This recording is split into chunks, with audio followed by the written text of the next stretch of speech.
रायबरेली में स्वतंत्रता दिवस पर कैबिनेट मंत्री मनोज कुमार पांडे का बड़ा बयान। शहीद स्मारक पर ध्वजारोहण कार्यक्रम में स्कूली बच्चों और स्वतंत्रता सेनानी परिवारों का सम्मान। पीएम मोदी के हथियारबंद नस्लवाद खत्म, अब दिमागी नस्लियों को हराना होगा। बयान का किया समर्थन। देश को हथियारबंद नस्लवाद और आतंकवाद से मुक्ति मिले, वैचारिक स्तर पर चुनौतियों से निपटना होगा। नेता प्रतिपक्ष राहुल गांधी को नसीहत, संवैधानिक पद की गरिमा रखे। दलील से ऊपर उठकर विपक्ष को देश हित में सोचने की जरूरत है। भारत की एकता, अखंडता से समझौता नहीं। रायबरेली से राम भवन की खास रिपोर्ट। क्या संदेश देना चाहोगे? भारत में रहने वाले 130 करोड़ लोगों के लिए इससे सुखद अवसर और कोई नहीं हो सकता। ये वो दिन है जब हमारे तमाम शहीदों ने, देशभक्तों ने, हमारे स्वतंत्रता संग्राम सेनानियों ने भारत माता की आज़ादी के लिए उन्होंने बलिदान देकर ना जाने कितने त्याग कर कितने लोगों की जानें गई। कितनी हमारी बहनें हैं जिनकी मांग सुनी हुई है। माँ से बेटा छीना है, बेटा से पिता छीना है। एक लंबी लड़ाई के बाद हमारे स्वतंत्रता संग्राम सेनानियों ने देश को आज़ादी दिया। और मैं समझता हूं कि भारत में रहने वाले 130 करोड़ लोगों के लिए इससे ज़्यादा गर्व का और कोई दिवस नहीं हो सकता, इससे बड़ा कोई पर्व नहीं हो सकता।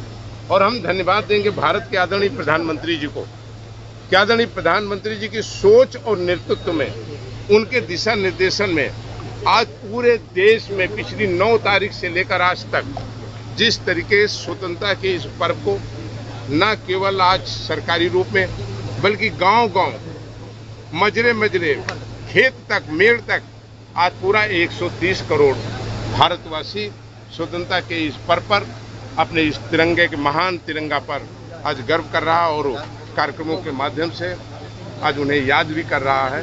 तो मैं बधाई दूंगा देश के प्रधानमंत्री जी को, जिन्होंने एक उत्सव का रूप लगातार आज ये जो 10 दिन से लगातार चल रहा है आज पूरे भारत में देखने को मिला। और ये केवल 15 अगस्त तक सीमित नहीं है।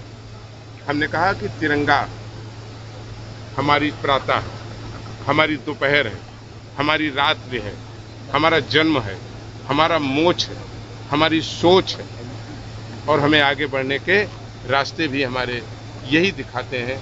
इसलिए हम अपने इस तिरंगा को नमन करते हैं और देश के लोगों को, प्रदेश के लोगों को, अपने ऊंचाहार और रायबरेली के लोगों को इस महान पर्व पर बहुत सारी बधाई और शुभकामनाएं देता हूं। मंत्री जी, प्रधानमंत्री ने आज मंच से कहा कि हथियार वाले नक्सली खत्म हो गए हैं, अब दिमागी नक्सली बचे हैं। इस पर क्या कहते हैं? देखिए, इससे हम आज इनकार नहीं कर सकते और सवाल है उन लोगों से जो सवाल उठाते हैं। क्या देश 2 मुकाम पर नहीं लड़ा था?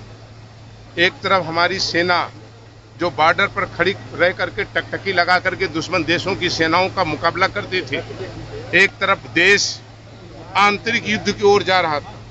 आतंकवाद और नक्सलवाद की परिस्थितियां ये थी कि कश्मीर जल रहा था, पंजाब आतंकवाद से जल रहा था, छत्तीसगढ़, मिजोरम जैसे तमाम राज्य नक्सल से जल रहे थे। देश 2 मुकाम पर लड़ रहा था। 55 साल सत्ता में रहने वाले लोग, क्या ये सच नहीं है कि इस नक्सल और आतंकवाद को बढ़ाने, प्रेरित करने का काम किया? ये क्या सच नहीं है कि नक्सल और आतंकवाद का जन्म कहां से हुआ? हम धन्यवाद देंगे भारत के आदरणीय लौह पुरुष गृह मंत्री आदरणीय अमित शाह जी को।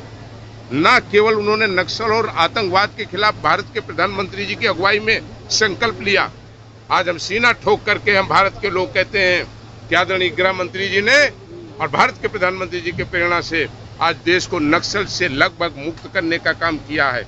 ये सच है।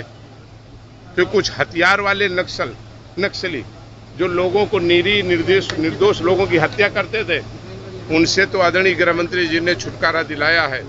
लेकिन दिमागी रूप से नक्सली जो देश की आज़ादी के समय भी अंग्रेजों की गुलामी करते थे और देश के खिलाफ मुखबरी करने का काम करते थे, उन्हें आज भी भारत की एकता अच्छी नहीं लगती, भारत की अखंडता अच्छी नहीं लगती।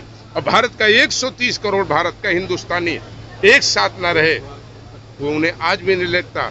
और अपनी छोटी सी राजनीति के लिए और सत्ता के लोलुप ये लोग जो देश को तोड़ने का, जातियों के नाम पर विभाजन करने का जो सपना देख रहे हैं, भारत का 130 करोड़ आदमी इनके इन सपने को कभी नहीं पूरा होगा।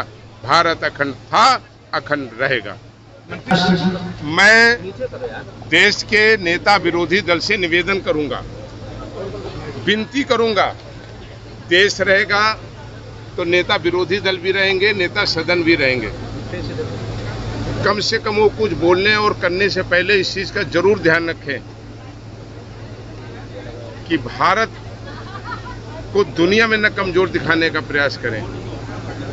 और नेता विरोधी दल एक ऐसा पद है जो संवैधानिक पद है, उनकी ये नैतिक और संवैधानिक दोनों जिम्मेदारी है कि उनके द्वारा कहा गया कोई वाक्य दुश्मन देशों को ताकत न देने का काम करें और विचार करें इस तरीके के बयानों से जो देश को लगातार कमजोर करने का काम कर रहा है। लेकिन मैं ईश्वर से प्रार्थना करता हूँ ये सद्बुद्धि ईश्वर भी इस तरीके के जो हमारे विपक्ष के साथी हैं उनको देने का काम करें।